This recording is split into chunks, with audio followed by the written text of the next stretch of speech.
देखिए ये office regarding part 7 होने वाला है। तो देखिए ये ओवरऑल कंपनीज के लिए वीडियो था।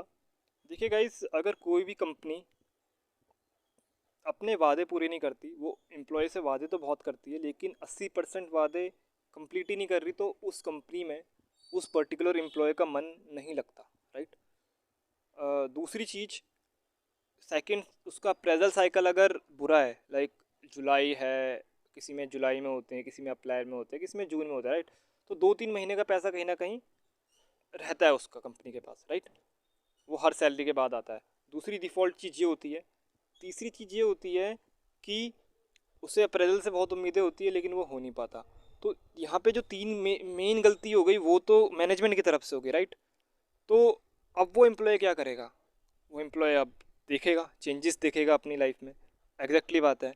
और कहीं ना कहीं उसका रिएक्शन भी फिर तगड़ा ही होता है, राइट। वो रिव्यूज़ गलत लिखेगा, कुछ ना कुछ तो ऐसा ज़रूर करता है एम्प्लॉय, जिससे कि मैनेजमेंट को फ़र्क पड़ेगा फिर। लेकिन मैनेजमेंट को तो कोई फ़र्क नहीं पड़ेगा, कंपनी एम्प्लॉय ले आएगा, लेकिन सबसे बड़ा डिफ़ॉल्ट क्या होगा आपका? आपने अपने कॉम्पिटिटर को मौका दे दिया। अगर आपका ग्रोथ रेट बहुत अच्छा रहा उस साल मार्केट में, आपने अपने कॉम्पिटिटर को एक मौका दे दिया कि वो एम्प्लॉय उस कॉम्पिटिटर में जाएगा। आने वाले 3-4 साल में कहीं ऐसा ना हो जिस कंपनी में वो गया वो आपसे ज़्यादा ग्रोथ ले ले। तो आपकी मैनेजमेंट ने खुद उसको मौका दे दिया, आपके कॉम्पिटिटर को। सबसे बड़ा डिफरेंस यही रहा। और अगर वो संख्या ज़्यादा हो गई इस साल, मतलब ज़्यादा लोगों ने जॉब छोड़ दिया, तो बहुत बेकार हो जाएगा गाइस। आप एज अ कंपनी नहीं सोच पा रहे कि आपने क्या डिफ़ॉल्ट करा है, राइट।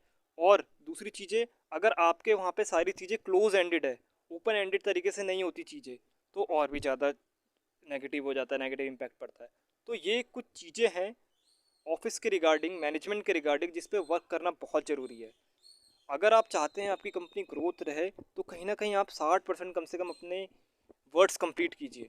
30% नहीं हो पाते, वो सब समझ में आता है जब भी आपको एक एज अ एम्प्लॉय सीरियसली लेगा। आप भले ही रिप्लेस कर देंगे, लेकिन आपने अपने कॉम्पिटिटर को मौका दे दिया है कि वो कैसे आगे बढ़े, राइट।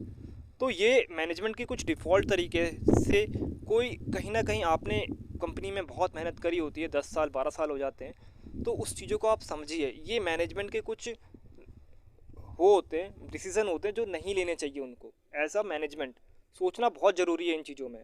जैसे मैंने आपको पहली वीडियो में कहा था, प्रोएक्टिवली काम करना बहुत ज़रूरी होता है। तो चीज़ों को थोड़ा समझिए, और ऐसा मत कीजिए किसी कंपनी में कि एक डिपार्टमेंट को बहुत ज़्यादा आगे ले जाइए, बहुत ज़्यादा तवज्जो दी जाती है, एक को डाउन कर दिया जाता है। सबको इक्वल रखने की कोशिश कीजिए।